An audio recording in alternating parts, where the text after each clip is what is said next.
तस्वीरें आपकी TV screen पर रोहतक से लाइव, जहां पर बीजेपी की तरफ से संकल्प पत्र जारी कर दिया गया है। पार्टी के राष्ट्रीय अध्यक्ष जेपी नड्डा आपको इन तस्वीरों में नजर आएंगे। मुख्यमंत्री नायब सिंह सैनी यहां पर मौजूद। बीजेपी का ये संकल्प पत्र, प्रदेश अध्यक्ष मोहनलाल बड़ौली भी आपको नजर आएंगे। 20 संकल्प का जिक्र है इसमें। हालांकि अभी थोड़ा और इंतजार करना होगा अलग अलग विषयों को लेकर के, लेकिन अभी तक जो तस्वीर आप देखेंगे 20 उसमें ये पूरे संकल्प पत्र में 20 मुद्दे। अब इसको लेकर के भारतीय जनता पार्टी की तरफ से अलग अलग वर्गों के लिए क्या फैसला लिया गया, क्या वादा किया गया है, वो भी आपको बताएंगे। पहले सुनिए बीजेपी के राष्ट्रीय अध्यक्ष जेपी नड्डा को धन्यवाद करता हूं। और अब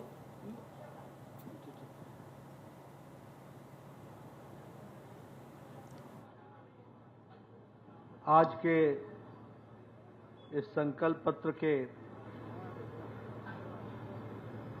लोकार्पण पर मंच पर उपस्थित हमारे बहुत ही यशस्वी मुख्यमंत्री श्री नायब सिंह सैनी जी, हमारे प्रदेश के जुझारू अध्यक्ष श्री मोहनलाल बड़ौली जी, हमारे भारत सरकार में मंत्री और आपके पूर्व मुख्यमंत्री, हम सबके प्रिय और वरिष्ठ नेता मनोहर लाल खट्टर जी, हमारे इस संकल्प पत्र के रचयिता और अध्यक्ष और पूर्व अध्यक्ष पार्टी के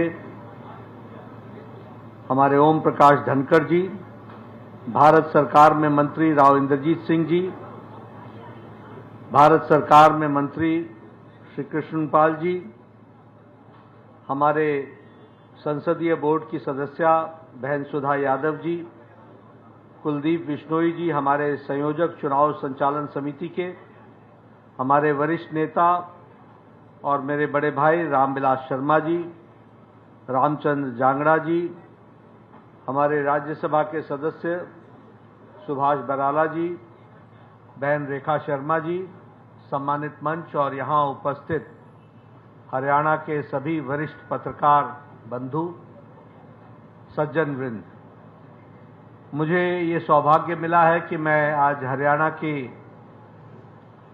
धार्मिक भूमि, पवित्र भूमि, संतों की भूमि, सामाजिक सुधारकों की भूमि, स्वतंत्रता सेनानियों की भूमि, वीर भूमि और खेल स्पर्धा में अपना स्थान रखने वाली ऐसी पुण्य भूमि हरियाणा को मैं नमन करके अपनी बात को प्रारंभ करता हूं।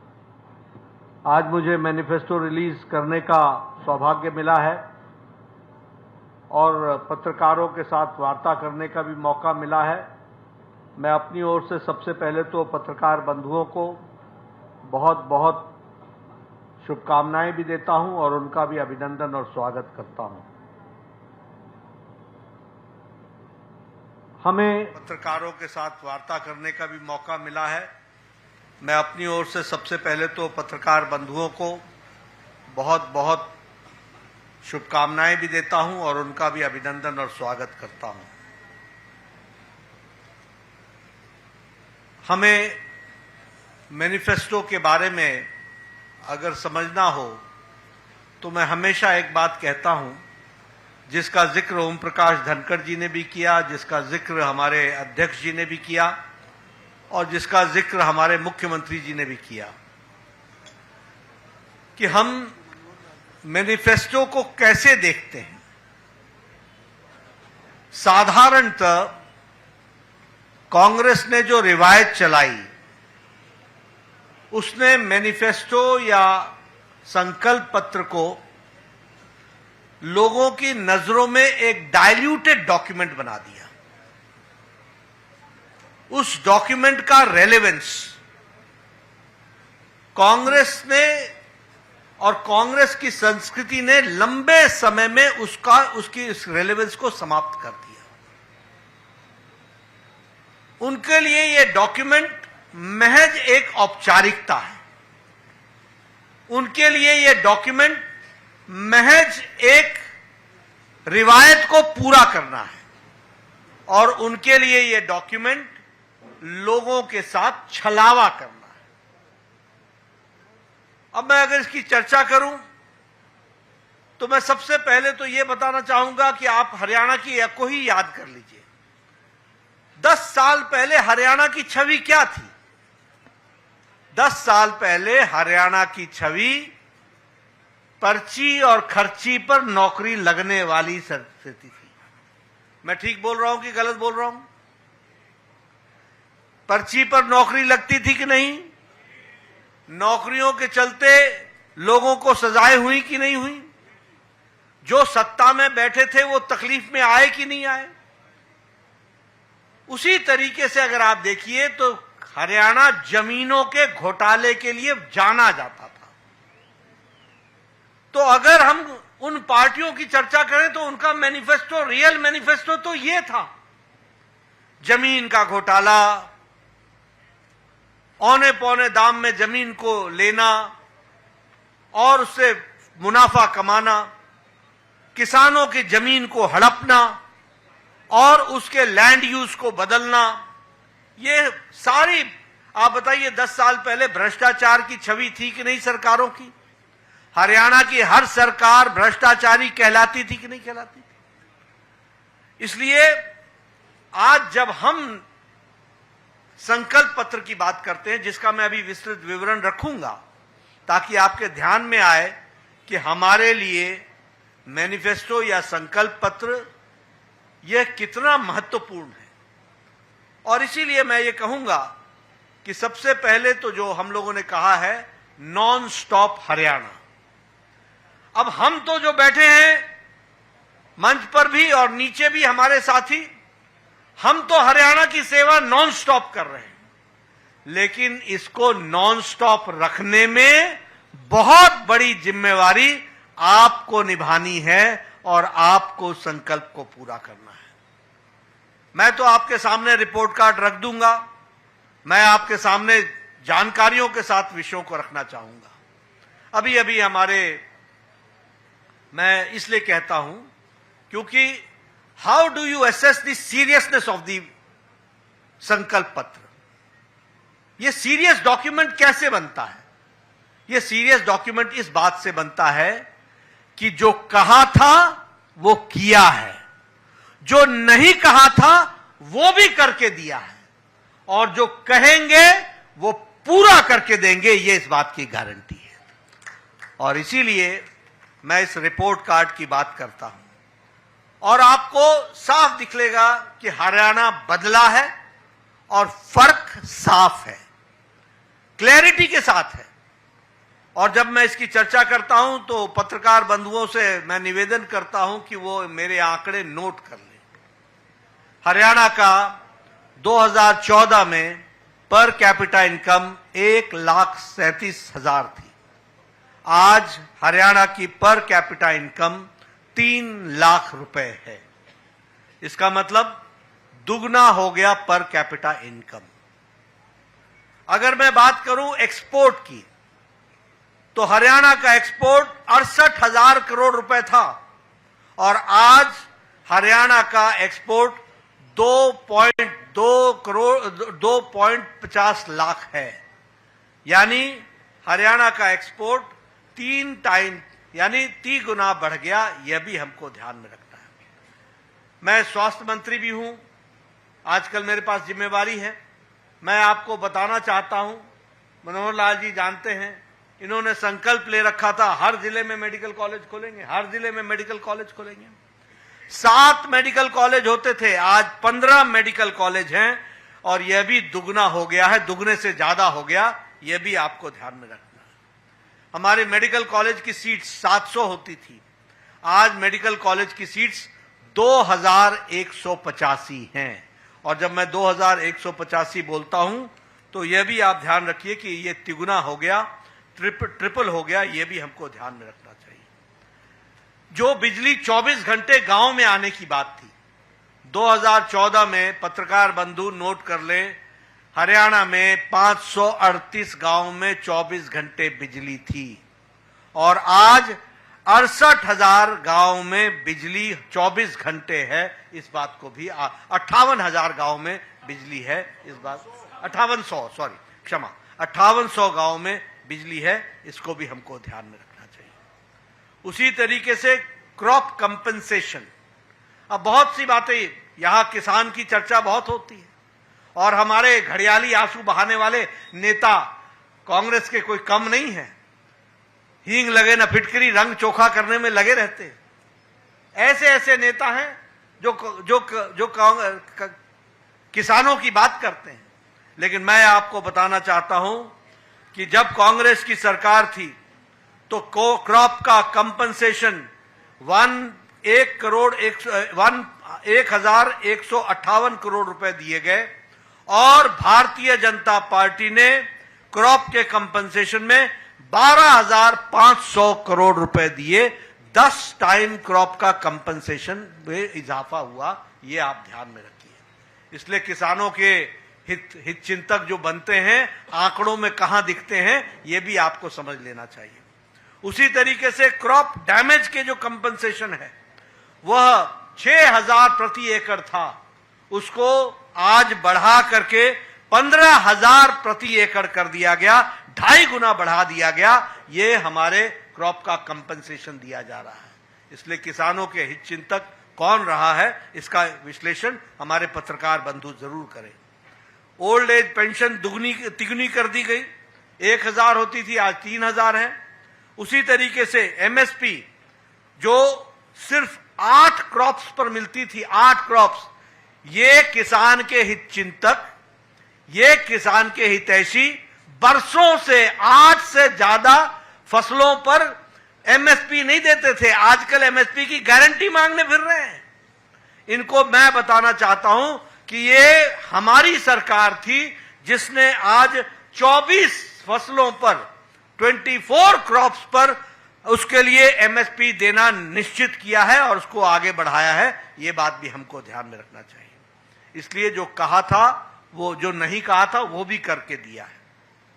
मैं यहां आपके सामने बताना चाहता हूं, जिसके बारे में इन्होंने हमारे सैनी साहब ने आपको बता दिया कि हमने 100% अपना 2014 का और 2019 का मैनिफेस्टो लागू करने के बाद हम आपके सामने हाजिर हुए हैं।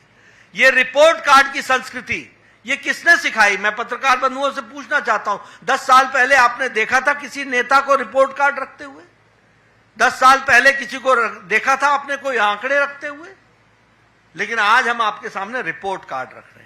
और इसीलिए मैं आपको बताना चाहता हूं कि आज हर खेत को पानी इस स्कीम के तहत हमने हर एक एग्रीकल्चरल लैंड को आज सिंचित कर दिया है, 100% इरिगेटेड कर दिया है। ये बदलता हरियाणा है जिसको हमको समझना है। ये किसान की तस्वीर और तकदीर बदलने का काम किया है। इंटरेस्ट फ्री एग्रीकल्चरल लोन जो है वो 3 लाख फार्मर्स को दिया जाएगा, उसकी भी व्यवस्था की गई है। उसी तरीके से ये जब मंडी में जाते हैं तो उनको 10 रुपए की थाली भोजन की मिल सके, इसकी भी व्यवस्था की गई है। अगर मैं इंफ्रास्ट्रक्चर की बात करूं तो Delhi, Sonipat, Panipat regional rapid transport system, इसको शुरू कर दिया गया है। और उसी तरीके से भारत का पहला एलिवेटेड रेलवे लाइन वह आपके शहर रोहतक में बनी है, इसको भी हमको ध्यान में रखना चाहिए। उसी तरीके से हिसार को एयरपोर्ट बनाया गया है, दिल्ली के लिए, जयपुर के लिए, जम्मू के लिए, देहरादून के लिए यहां से एयर सर्विसेज शुरू हुई हैं और 1000 से ज्यादा खेल नर्सरी बनाई गई और हरियाणा स्टार्टअप मिशन को भी प्रारंभ किया गया। अगर मैं महिलाओं की बात करूं तो विवाह शगुन योजना में एनुअल इनकम जो थी उसको 1.8 लाख तक बढ़ा दिया गया ताकि ज्यादा से ज्यादा हमारी बहनें उसमें कवर हो सके, उस बात को किया गया है। प्रधानमंत्री मोदी जी ने हरियाणा प्रदेश के लिए टैक्स डिवोल्यूशन में 4 गुना बढ़ा दिया और 76,000 करोड़ रुपए आपको टैक्स डिवोल्यूशन में हरियाणा को दिए गए। उसी तरीके से ग्रांट्स इन एड में 3.5 गुना बढ़ा दिया गया, आपको 70,000 करोड़ रुपए उसमें भी दिए गए। स्मार्ट सिटी में फरीदाबाद को और करनाल को 15,000 करोड़ रुपए दिए गए, इसकी भी व्यवस्था की गई है। और जल जीवन मिशन में आपके लिए हर घर को नल दिया जाए, इसकी सुव्यवस्था हरियाणा की सरकार ने किया, जो कहा था वो करके दिया है। आज मुझे खुशी है ये बताते हुए, इंफ्रास्ट्रक्चर की बात कर रहा हूं। मैं पौने 10 बजे अपने घर से निकला हूं और 11:30 बजे मैं रोहतक पहुंच गया हूं। कभी 10 साल पहले कल्पना की थी क्या? कभी कल्पना की थी? 4 घंटे लगते थे। ये फर्क साफ है जिसको हमको समझना चाहिए। आज आईआईटी दिल्ली का फाउंडेशन स्टोन रखा गया है। आपके यहां कैंसर का सेंटर, एम्स का एक्सटेंडेड बिल्ड प्रोग्राम वो झज्जर में किया गया है। उसी तरीके से योगा और नेचुरोपैथी झज्जर में खोल दिया गया है। राव इंद्रजीत सिंह साहब यहां बैठे हैं, इनको पता है all India institute of medical sciences, आज वो रेवाड़ी में उसका काम शुरू कर दिया गया है। उसी तरीके से मेट्रो का गुड़गांव में 5,450 करोड़ रुपए की लागत से उसका भी स्टोन रख दिया गया है, उसको भी काम को शुरू किया गया है। हीरा में यानी हाईवेज, इंटरनेट, रेलवेज और एयरपोर्ट्स में हम आगे बढ़े हैं। Delhi Mumbai expressway, Delhi Amritsar Katra expressway, Ambala Kotputli corridor, Amritsar Bathinda Jamnagar, ये सारे एक्सप्रेसवे हरियाणा के थ्रू होकर के जा रहे हैं और हरियाणा के जीवन में मूल चूल परिवर्तन करने में बहुत बड़ा योगदान है, अमूल परिवर्तन करने में बहुत बड़ा योगदान है। इसको भी हमको समझना चाहिए। रेलवे में आज आपका इलेक्ट्रिफिकेशन 100% हो गया है।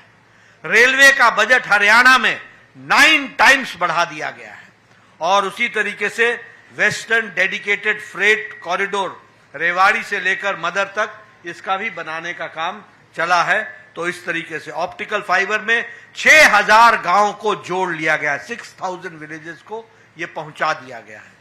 और हिसार का, जैसा मैंने बताया, एयरपोर्ट को ऑपरेशनलाइज कर दिया गया है। इसलिए ये मैंने सारी बातें आपके सामने किस लिए बताई? इसलिए पत्रकार बंधु कि जब मैं आकर के आपके सामने हरियाणा का संकल्प पत्र रखता हूं तो आप ये ध्यान में रखिए, जैसा ओम प्रकाश धनखड़ ने कहा, this is a very serious document and this is the commitment. ये हमारा संकल्प है, ये हमारा कमिटमेंट है कि भारतीय जनता पार्टी की सरकार समयबद्ध तरीके से अगली बार जब आपके पास आएगी तो इन सारे वायदों को पूरा करके आएगी। इस बात को हम ध्यान में रख करके चलें और इसीलिए हम लोगों ने तय किया है कि सभी महिलाओं को लाडो लक्ष्मी योजना के तहत वित्तीय सहायता प्रदान करने के लिए प्रति माह 2,100 रुपए का 2,100 रुपए का सहायता प्रदान की जाएगी। उसी तरीके से आईएमटी खरखोदा के तर्ज पर 10 अत्याधुनिक यानी मोस्ट मॉडर्न इंडस्ट्रियल शहर बनाए जाएंगे और 50,000 से ज्यादा युवा जो आसपास के गांव के होंगे उनको उद्यमियों से बातचीत करके उनको वहां पर रोजगार दिया जाएगा, उनको रोजगार दिया जाएगा, इसकी व्यवस्था की जाएगी। इसी तरीके से चिरायु आयुष्मान में जो आपको 5 लाख रुपए प्रति वर्ष मिलता है उसको 10 लाख रुपए कर दिया जाएगा, प्रति वर्ष 10 लाख रुपए आपको दिया जाएगा। साथ ही साथ 70 वर्ष से ऊपर के हमारे जो परिवार में लोग होंगे उनको अलग से परिवार के लिए 10 लाख रुपए की व्यवस्था की जाएगी। यदि 1 हो 2 हो उनको 5 लाख रुपए की व्यवस्था उनके लिए अलग से की जाएगी, यह व्यवस्था की जाएगी। एमएसपी में 24 फसलों की एमएसपी जारी रहेगी, उसको जारी रखेंगे। उसी तरीके से हम 2 लाख युवाओं को बिना खर्चे के और बिना पर्ची के शिक्षा का ग्लोबल एजुकेशन हब बनाएंगे और इसके लिए आर्टिफिशियल इंटेलिजेंस के मॉडल स्किल्स को भी हम उसमें प्रयोग करेंगे और उसको हम लाएंगे। ये जो हमारे अरावली के जंगल हैं इसको हम 10,000 एकड़ की साउथ हरियाणा में हम इंटरनेशनल लेवल का सफारी बनाएंगे ताकि टूरिज्म को हम अट्रैक्ट कर सकें। इस तरीके के हमारे 20 संकल्प हमने आपके सामने रखे हैं। ये 20 संकल्पों के साथ बाकी आपको मैनिफेस्टो की डिटेल्स मिल जाएगी जिसमें बाकी सारी बातें हैं। लेकिन नॉन स्टॉप हरियाणा, अब हमारे तरफ से तो गाड़ी चलती रहेगी, सिग्नल आप न डाउन करें इसकी चिंता आपको करनी पड़ेगी। हमारी गाड़ी बिना स्टॉप के चलती रहेगी, यह मैं आपसे निवेदन करने आया हूं और आपसे अपना लाइसेंस रिन्यू कराने के लिए आया हूं। इन्हीं शब्दों के साथ बहुत बहुत धन्यवाद।